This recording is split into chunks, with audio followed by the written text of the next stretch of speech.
apa kabar semuanya? Anak-anak sehat? Nah, sesuai dengan judulnya, hari ini kita akan membahas tentang anak dan uang. Jadi penasaran gimana pembahasannya? Tonton terus videonya ya.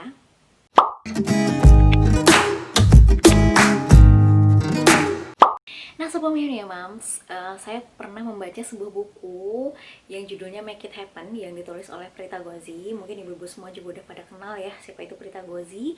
Beliau adalah seorang financial planning yang juga aktif di sosial media yang sering memberikan edukasi nih kepada kita, kepada followersnya tentang bagaimana sih mengelola keuangan yang baik gitu. Nah, tentang bagaimana perencanaan keuangan atau financial planning. Nah, di bukunya yang berjudul Make It Happen ini, salah satu yang menarik untuk saya adalah tentang bagaimana sih mengajarkan anak tentang uang gitu, atau judulnya adalah Anak dan Uang.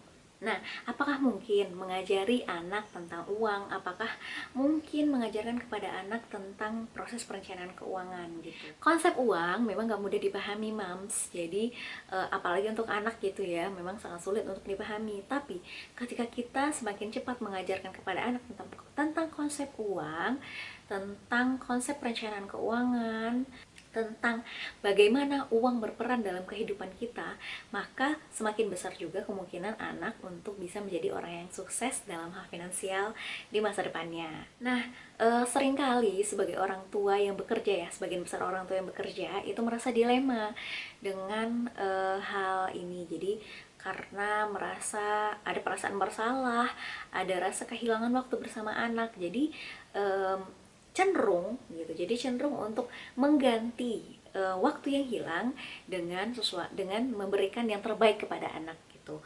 Katanya, loh kan kita kerjanya buat anak, kita kan banting tulang kerja keras pulang malam, ini semuanya untuk anak gitu. Jadi menggantinya itu dengan memberikan sesuatu yang terbaik kepada anak, bisa dalam bentuk mainan, dalam bentuk pakaian, baju gitu ya, dalam bentuk juga mungkin saja memberikan iPad kepada anak gitu. Nah, hal ini sih mungkin nggak sepenuhnya salah juga gitu, karena memang ya gitu ya, orang tua kan memang kerjanya untuk anak.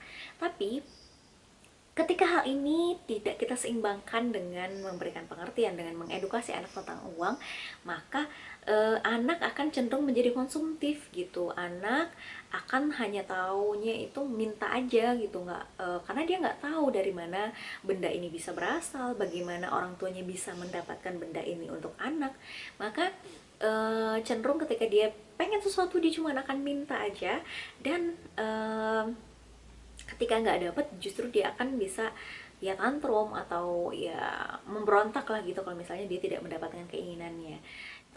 Nah, Prita Gozi itu memberikan 4 poin penting dalam memberikan pemahaman kepada anak tentang uang gitu.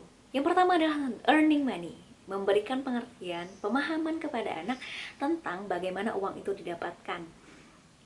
Jadi anak nih harus belajar konsepnya bahwa uang itu, mungkin awal-awal dia pahamnya uang itu ada di dompet ibunya, di dompet ayahnya, atau dari ATM gitu. Nah, itu yang konsepnya harus kita masukkan di sana, bahwa uang itu nggak cuma didapatkan dari ATM aja gitu. Jadi nggak sesimpel dapat dari ATM. Kita harus kasih dia pemahaman bagaimana uang itu didapatkan. Gimana caranya? Yang pertama bisa dengan mengkonversikan suatu pekerjaan dengan nilai, dengan sesuatu yang bernilai gitu. Contohnya, ketika anak mungkin mau merapikan tempat tidurnya, ketika bangun tidur, kita bisa memberikan dia misalnya dalam bentuk sebuah bintang gitu. Nah, ketika bintang itu nanti bisa dikonversikan dengan uang misalnya Rp1.000 gitu. Nah, ketika dia pengen membeli sesuatu yang harganya Rp20.000, berarti ya dia harus punya 20 bintang seperti itu. Itulah salah satu contoh bagaimana dia bisa menghasilkan uang. Jadi ketika nanti dia berhasil membeli sesuatu, berhasil mengumpulkan sejumlah yang dia inginkan, maka dia akan paham bahwa kerja keras itu membuahkan hasil. Nah, yang kedua adalah dengan mengajak anak ke kantor kita, moms and dad gitu. Jadi mungkin ketika mungkin weekend lagi lembur atau apa, atau memang waktunya yang sedang nggak sibuk gitu ya, kita bisa ajak anak ke kantor kita perlihatkan kepada anak gitu, ini yang ayah dan ibunya lakukan untuk mendapatkan uang gitu. Nah, yang ketiga adalah dengan memberikan uang saku atau uang tambahan ketika anak melakukan pekerjaan tambahan. Contohnya, misalnya anak membantu ayahnya menyuci mobil gitu. Jadi memang yang digarisbawahi di sini adalah pekerjaan tambahan ya. Jadi bukan pekerjaannya yang rutin gitu.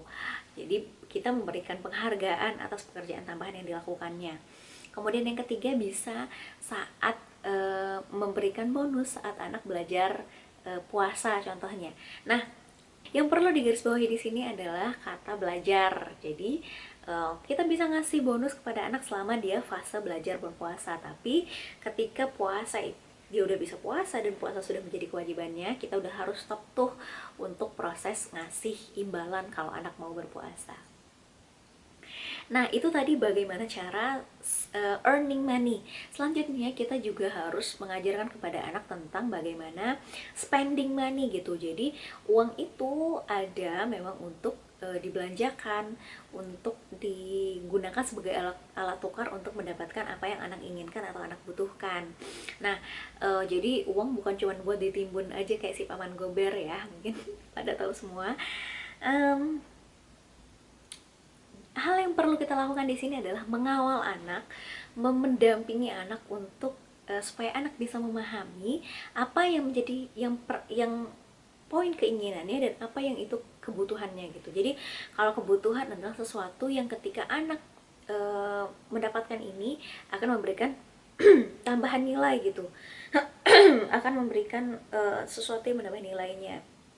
Tapi untuk keinginan, ya ketika kita sudah punya ya cuman memuaskan rasa ingin punya aja gitu, tidak tidak memberikan kebahagiaan karena mungkin di sana ada ego gitu ya, kayak misalnya dia temennya punya mainan sesuatu dia juga ingin gitu. Nah, kita di situ peran kita sebagai orang tua adalah mengawalnya untuk membedakan mana yang diinginkan dan mana yang dibutuhkan. Yang ketiga adalah saving money. Jadi selain kita ajarkan anak untuk spending gitu, kita juga harus ajarkan anak tentang bagaimana dia harus menyimpan uangnya. Nah, hal ini bisa dilakukan dengan mulai menabung, baik itu di celengan ataupun di rekening tabungan yang ada di bank gitu. Nah, yang penting dari saving money adalah ajarkan anak untuk punya dulu nih tujuan dia menabung itu apa gitu. Misalnya anak mau punya boneka yang diinginkan, atau anak pengen jalan-jalan gitu, atau anak pengen sepatu gitu, atau yang hal-hal yang dia inginkan atau yang dia butuhkan. Nah, kita memberikan target dulu nih, kalau memang kamu pengen sepatu ini harganya ini misalnya segini, jadi kamu harus nabung gitu. Nah, selain itu yang penting kita lakukan juga adalah mengevaluasi mengevaluasi setiap misalnya sepertiga bulan atau 6 bulan. Kita bisa lihat kan nih grafiknya, ini kamu maunya membeli barangnya harganya segini ya, nah kita sekarang adanya di sini. Kalau kamu nabungnya kayak gini terus, insya Allah di bulan ini atau di tanggal segini kita akan bisa nih dapetin barangnya gitu. Jadi dievaluasi juga nih maunya seperti apa prosesnya gitu. Jadi mungkin ya sebagian kita, mungkin saya dulu juga pas kecil nabung aja lah pokoknya gitu, tanpa tahu dulu uang ini telah ditabung mau dibelikan buat apa. Terus juga nggak tahu nih sekarang uangnya udah kumpulnya berapa kan di dalam celengan gitu. Jadi dan juga orang tua kita mungkin ya udah masukin aja berapa yang kamu bisa gitu. Ternyata mungkin untuk mengajarkan konsep sedari awal adalah dengan hal tadi itu gitu. Jadi diberikan target dia nabungnya berapa, dan juga kita lihat nih evaluasi selama waktu-waktu tersebut, sepanjang waktu itu dia udah ngumpulin berapa, udah sampai di titik mana gitu.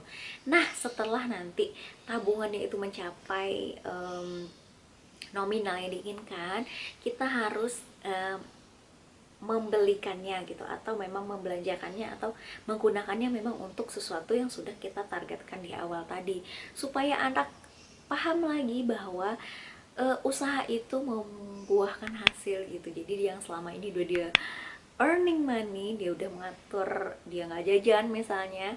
Nah itu ternyata membuahkan hasil, dan hasilnya itu lebih manis daripada dia mungkin cuma jajan-jajan aja gitu. Ternyata dengan mengumpulkan uang dia bisa mendapatkan yang dia inginkan gitu.